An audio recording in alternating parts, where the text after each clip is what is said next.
बार एक रामनाथपुर गांव में कल्लू नाम का चोर अपने परिवार के साथ रहता था। जंगल से गुजर रहे लोगों को लूटना उसका खानदानी काम था। चोरी करते समय कोई भी कल्लू चोर के खिलाफ कुछ बोलता तो वह उसकी जान लेने से भी नहीं डरता था। फिर एक दिन उसकी पत्नी, अरे आज तुम्हारे जाने का मन है, इतने दिनों से कुछ भी हाथ नहीं आया। ऐसा चलता रहा तो अपना घर कैसे चलेगा? जल्दी से जाओ, लोगों का आने का समय हो गया है।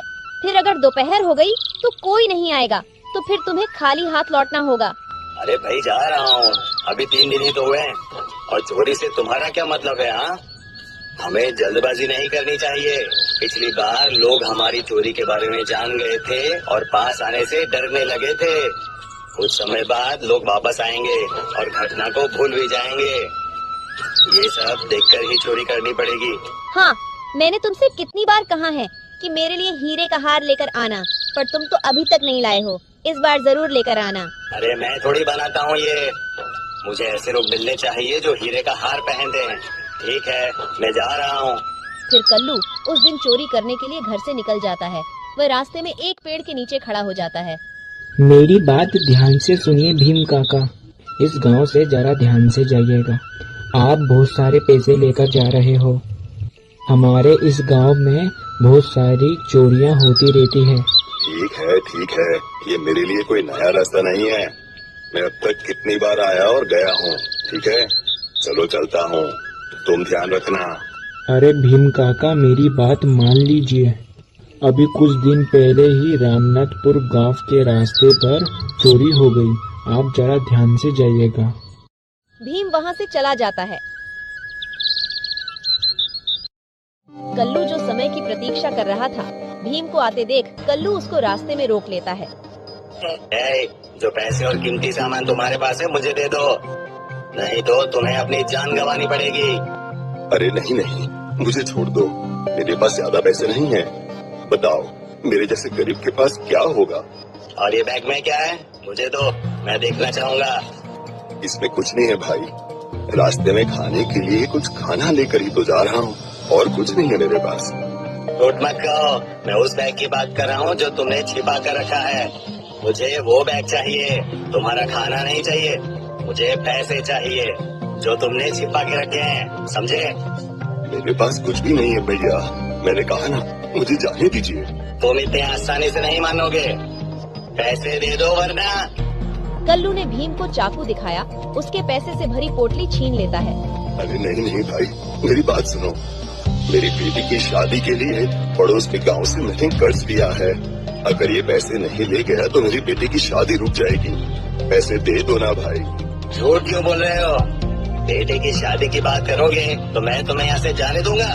मेरे साथ ये सब नहीं चलेगा। चुपचाप यहाँ से चले जाओ वरना चाकू हो कहूँ अपना काम करने को। मेरी बात सुनो भाई, ये पैसे मुझे दे दो, नहीं तो मेरा परिवार सड़क पर आ जाएगा। तुम आसानी से नहीं मानोगे, मैं समझ गया। तुम्हें अब चाकू से ही समझाना पड़ेगा। कल्लू भीम को चाकू से डराता है, इस कारण भीम वहाँ से चला जाता है। फिर कल्लू अपने घर चला जाता है। बेटा कल्लू, आज तुम जंगल की तरफ गए थे, लगता है तुम्हें आज खूब सारे पैसे मिले हैं। हाँ पिताजी, आज का दिन अच्छा है। एक ऐसा आदमी मिला जिसकी बेटी की शादी थी, उसके पैसे में ले आया। अरे तुम लोगों को क्यों परेशान करते हो? किसी गरीब की बेटी की शादी के पैसे तुमने चुरा लिए। ये तो कल्लू बेटा बहुत बुरी बात है। जब आपने मुझे ये शिक्षा दी थी तब क्या ये बुरी बात नहीं थी? जब आप चोरी करते हैं तो क्या आप दोषी महसूस नहीं करते? अब आए मुझे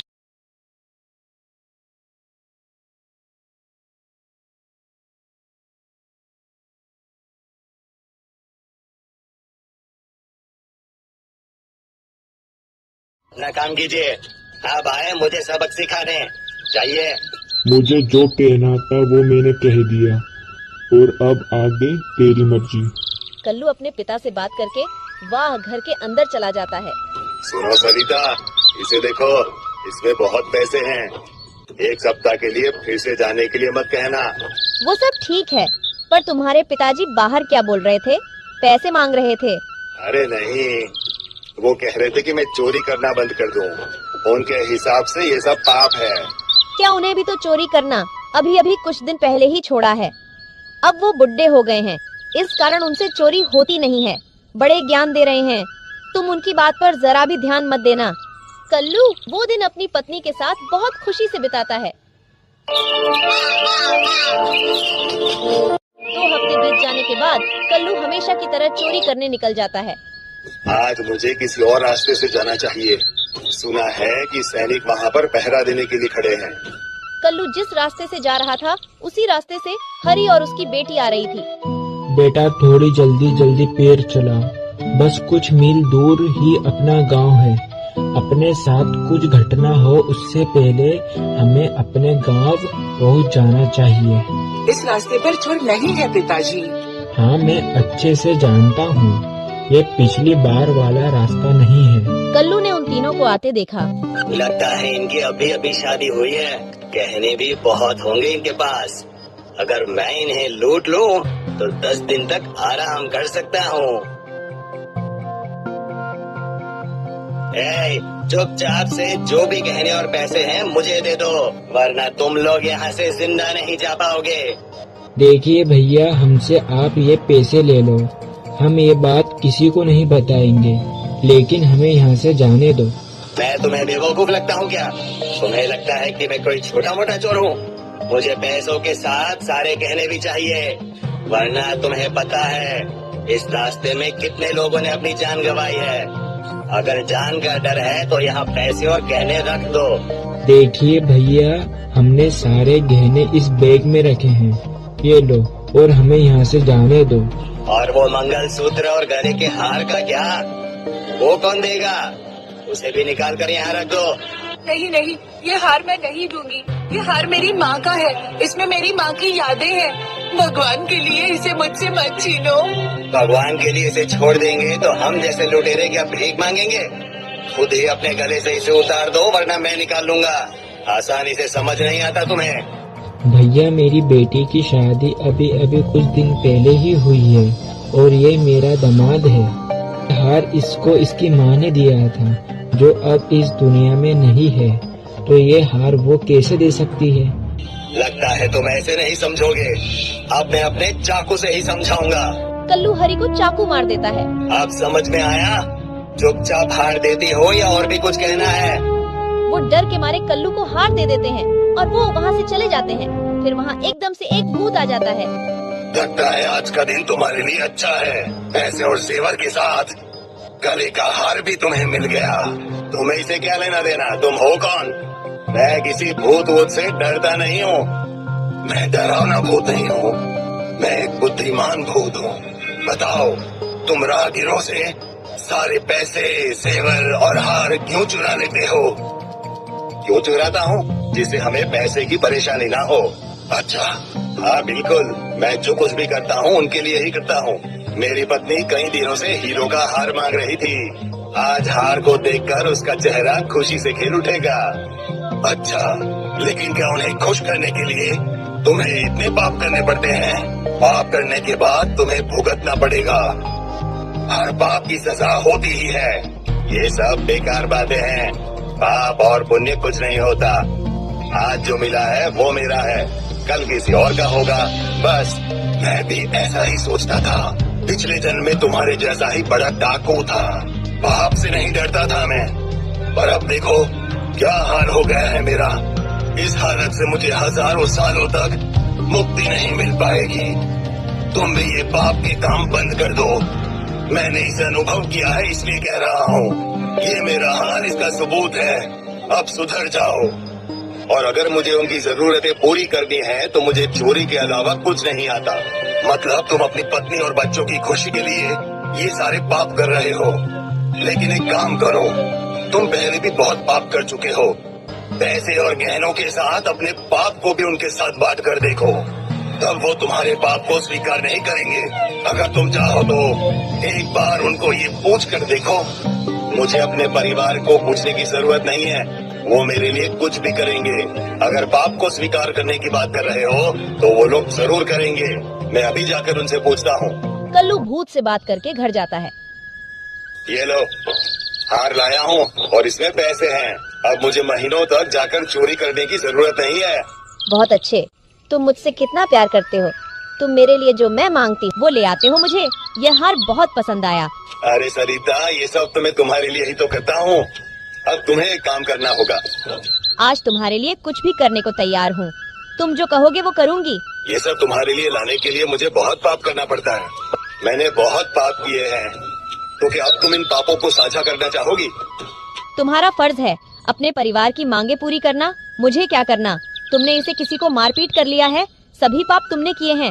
लोगों को मारना, उनसे शादी इलाज के पैसे छीन लेना, ये सभी पाप तो तुमने किए हैं। मैंने थोड़ी ना बोला था कि लोगों को लूटो, तुम पाप करो। मैं तो चाहती हूँ कि तुम अच्छे काम करो, अच्छे काम करके पैसे कमाओ। भला मैं आधा पाप क्यों भुगतूंगी? सारे पाप तो तुमने किए हैं, तो फिर तुम ही भुगतो। मैं नरक में नहीं जाना चाहती, तुम ही जाओगे। जो पाप करेगा वही नरक में जाएगा। फिर कल्लू अपनी पत्नी की बात सुनकर भी भूत के पास जाता है। बहुत जल्दी वापस आ गए। क्या अपने सारे पापों का उन्हें हिस्सेदार बना दिया? मैं तुम्हारी बात समझ गया हूँ, पर वो मेरे पाप को साझा करने के लिए तैयार नहीं है। वो तो कह रहे हैं कि ये सब मेरी जिम्मेदारी है। मैंने तुमसे पहले ही कहा था, पाप को साझा करने के लिए कोई तैयार नहीं होता। पर इन पापों से तो मुझे कभी मुक्ति नहीं मिल पाएगी। अब तुम ही कोई रास्ता बताओ। तुम्हें ये सारे काम छोड़ने पड़ेंगे। तुम्हारे पास जो कुछ भी है उनसे अच्छे काम करने की कोशिश करो। धीरे धीरे तुम्हारे पाप कम हो जाएंगे। ठीक है, मेरी आंखें खोलने के लिए तुम्हारा शुक्रिया। उस दिन के बाद कल्लू ने चोरी करना छोड़ दी और वो खेती करने लगा।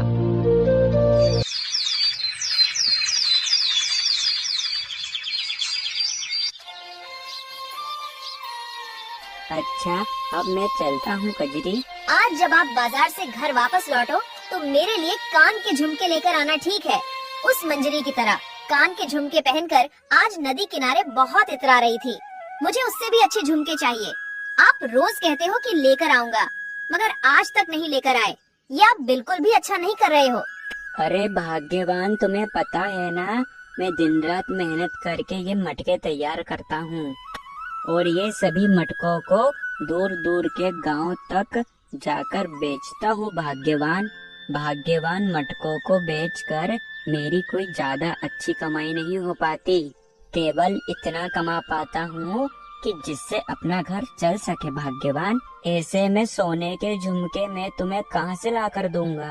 अगर खर्चे पूरे नहीं कर पा रहे तो फिर मुझसे शादी क्यों की?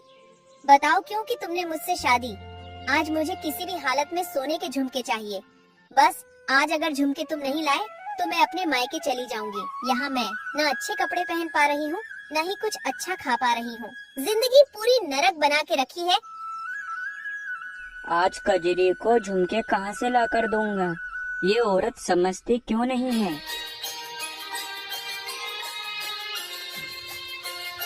मटके ले लो मटके, मटके वाला, मटके ले लो मटके वाला। इसी तरह हरी गली गली घूमकर अपने मटके बेचता है, मगर हरी का एक मटका भी नहीं बिकता।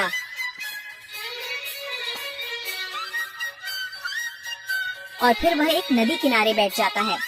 आज तो मेरा एक मटका तक नहीं बिका, सुबह से एक पैसा तक हाथ में नहीं आया, तो फिर भाग्यवान को झुमके कहाँ से ला कर दूंगा? अगर घर में बिगर झुमके लिए गया तो आज कजरी गुस्सा करेगी और दिन ब दिन भाग्यवान का लालच तो बढ़ता ही जा रहा है। हे भगवान, मैं क्या करूं? मैं इतना ज्यादा नहीं कमा पाता जो कजरी के सभी शौक पूरे कर सकूं। कजरी को तो हर चीज का लालच है, लालच। नदी में से एक जलपरी बाहर आती है, जिसे देख हरी चौंक जाता है। अरे बाप रे बाप, आप कौन हो देवी? डरो मत हरी, मैं जलदेवी हूँ। क्या जलदेवी? हाँ जलदेवी, जो कोई भी नदी किनारे अपना दुख रोता है मैं उसकी सहायता करती हूँ। कहो हरी, तुम क्या चाहते हो? तुम जो चाहोगे मैं तुम्हें वही वरदान दूंगी। मुझे कुछ नहीं चाहिए, केवल मेरी पत्नी कुछ दिनों से सोने के झुमकों की जिद कर रही है। अगर वो मिल जाते तो अच्छा होता। हरी, जैसा तुमने चाहा था, सोने के झुमके वो तुम्हारे मटके की टोकरी में चला गया है। तुम देखो हरी। ठीक है हरी, मैं चलती हूँ, फिर कभी मुलाकात होगी। अगर तुम्हें जब जरूरत हो मुझे इसी किनारे पर आकर जोर से पुकारना, जलदेवी कहकर। वो जल देवी गायब हो जाती है और हरी खुशी खुशी अपने घर की ओर लौटने लगता है। कजरी, ये लो सोने के झुमके। आज मैं तुम्हारे लिए सोने के झुमके लेकर आया हूँ। कजरी, तुम्हें पता है आज मेरे साथ क्या हुआ जब मैं नदी किनारे बैठा था? अरे बाप रे बाप, आप कौन हो देवी? डरो मत हरी, मैं जल देवी हूँ। क्या जल देवी? हाँ जल देवी, जो कोई भी नदी किनारे अपना दुख रोता है मैं उसकी सहायता करती हूँ। कहो हरी, तुम क्या चाहते हो? तुम जो चाहोगे मैं तुम्हें वही वरदान दूंगी। कितने बेवकूफ हो आप, इतना बड़ा मौका हाथ से गवा दिया और ये सोने के झुमके नाचते नाचते लेकर आ रहे हो। क्यों? मैं बेवकूफ क्यों हूँ? जल देवी ने मुझे ये सोने के झुमके ही दिए और मैंने जल देवी से सोने के झुमके ही मांगे, तो तुम्हारे लिए भाग्यवान। कितने बेवकूफ हो, आप में बुद्धि नाम की कोई चीज है या नहीं? जल्दी से जाइए अभी और जाकर वो जल देवी से कहिए कि मुझे सोने के झुमके नहीं, ढेर सारे गहने चाहिए, ढेर सारे। कजरी, ज्यादा लालच मत करो, ज्यादा लालच अच्छा नहीं होता। तुमसे जितना कहा है केवल उतना करो, ज्यादा अक्ल लगाने की जरूरत नहीं है। अगर नहीं गए तो मैं अपने मायके चली जाऊंगी और कभी वापस नहीं आऊंगी। हरी अपनी पत्नी की बातों के अनुसार वही जल देवी के पास जाता है।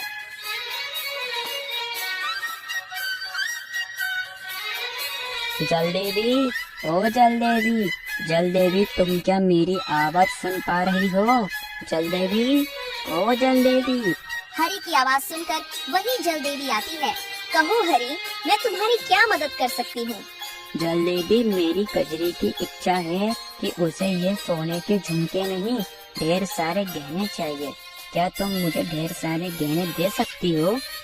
गहने तो मैं दे सकती हूँ हरी, मगर गहने आ जाने के बाद भी तुम्हारी पत्नी का मन उन गहनों से नहीं भरेगा। इसका मतलब तुम मुझे गहने नहीं दे सकती हो जल देवी? नहीं, मैं तुम्हें गहने नहीं, ये जादुई मिट्टी देती हूँ। इस मिट्टी से तुम जितने मटके बना सको बनाना और फिर उन मटकों में जो तुम्हें चाहिए वह कह देना। जैसे ही तुम कहोगे वो वस्तु उन मटकों में आ जाएगी। ठीक है देवी माँ, अब मैं चलता हूँ। हरी देवी से मिट्टी लेकर अपने घर की ओर आता है। कहाँ है गहने? बताओ ना, कहाँ है? भाग्यवान जल देवी ने मुझे गहने नहीं, ये मिट्टी दी है। क्या गहने नहीं दिए और ये मिट्टी दी है? इस मिट्टी का हम क्या करेंगे? अरे भाग्यवान, ये कोई साधारण मिट्टी नहीं है, ये एक जादुई मिट्टी है। जादुई मिट्टी? मैं कुछ समझी नहीं। भाग्यवान जल देवी ने कहा है।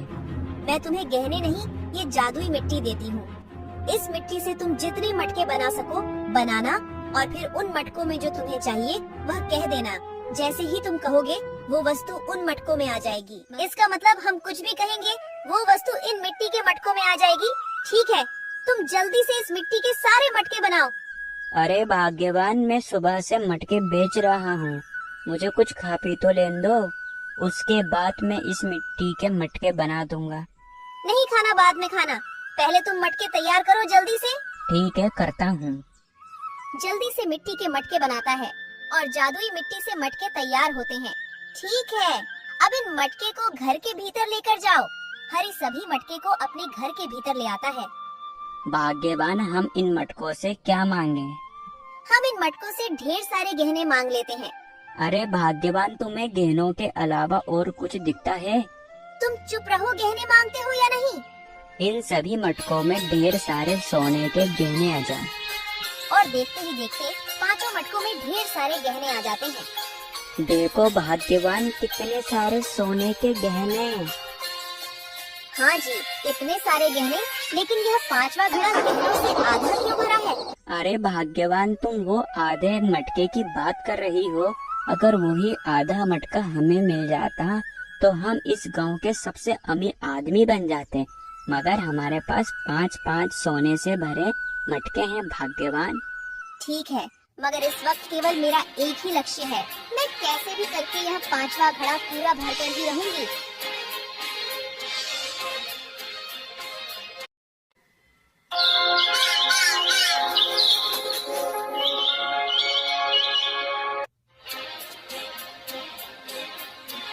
नहीं, ये पांचवा घड़ा जब तक खाली रहेगा, जब तक मुझे चैन की नींद नहीं आएगी। मुझे इस घड़े को भरना ही होगा। अरे सुनो जी, उठो, कितनी देर हो गई, सुबह हो गई है, चलो उठो अब। क्या हुआ भाग्यवान, अब मुझे चैन से सोने तो दो, थोड़ी देर बाद उठता हूँ। आप मेरी बात सुनते हो? आज आप बस आखिरी बार वो जलदेवी से मांग लीजिए, फिर मैं कभी भी उस जलदेवी को तंग नहीं करूँगी, वादा करती हूँ। अरे भाग्यवान, तुम्हें क्या चाहिए? अब तुम्हें सब तो मिल गया। बस वो 5वां घड़ा जो गहनों से आधा भरा है, उसे पूरा करना बस। भाग्यवान, इतना लालच अच्छा नहीं होता। तुम जाते हो या नहीं? मैं वादा करती हूँ, ये बस मेरी आखिरी इच्छा है। कजरी की बात सुनते ही हरि जलदेवी के पास जाता है।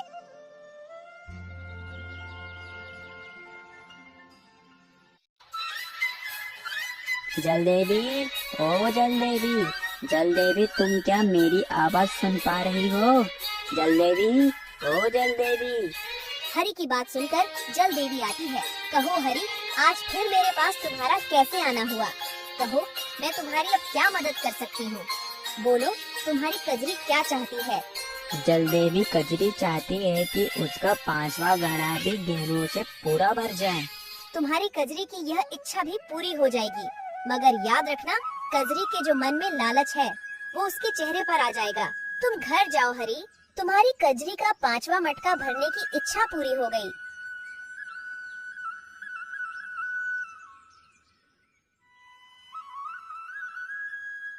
अरे बाप रे बाप, कजरी, ये तुम्हारा क्या हाल हो गया? क्या बताऊं जी, अभी कुछ देर पहले अचानक से मेरे चेहरे पर इतने सारे फोड़े हो गए। अब क्या होगा कजरी? मैंने जलदेवी से कहा कि अब ये मेरी आखिरी इच्छा है, इसके बाद अब मैं कुछ नहीं मांगूंगा। कजरी, ये सब तुम्हारे ज्यादा लालच करने का परिणाम है, जो तुम्हारे चेहरे पर आया। ऐसा मत कहिए जी, मुझे पहले की तरह कर दीजिए। मुझे ये नहीं चाहिए सोने के भरे मटके, बस मुझे मेरा रूप वापस चाहिए। मैं वादा करती हूँ, मैं आज के बाद लालच नहीं करूँगी। चलो अब जल्दी से मेरे साथ जलदेवी के पास चलो। जलदेवी के पास जाकर विनती करते हैं। अब जल्दी चलो। जलदेवी, ओ जलदेवी, तुम क्या मेरी आवाज सुन पा रही हो? जलदेवी, ओ जलदेवी, जलदेवी, तुम क्या मेरी आवाज सुन पा रही हो? जलदेवी, मैं सच बता रहा हूँ, अब मैं आखिरी बार मांगने आया हूँ। जलदेवी, कृपया करके मेरे सम्मुख आइए। जलदेवी, अभी तक मैंने सब कुछ केवल कजरी के लिए ही मांगा है, पर इस बार मैं स्वयं अपने लिए मांगता हूँ। हरि की बात सुनकर जलदेवी आती है। जलदेवी, इस बार इतने समय से क्यों आई हो? मैं तुम्हें कब से पुकार रहा हूँ। तुम मुझे पहले तुम्हारी कजरी के लिए पुकार रहे थे, मगर मैं अब कजरी के लिए नहीं आऊंगी। जब तुमने स्वयं अपने लिए मुझे पुकारा, तो मैं यहाँ चली आई। कहो हरि, तुम क्या चाहते हो? जलदेवी, अब मेरी कजरी की अक्ल ठिकाने आ गई है। वो वादा करती है कि अब आगे से बिल्कुल लालच नहीं करेगी। मैं तो बस केवल आपसे इतना मांगता हूँ कि मेरी कजरी पहले की तरह वापस हो जाए। हरि, तुम्हारी यह मनोकामना भी पूरी होगी। जल देवी के जादू करते ही हरि की पत्नी की सूरत सुधर जाती है।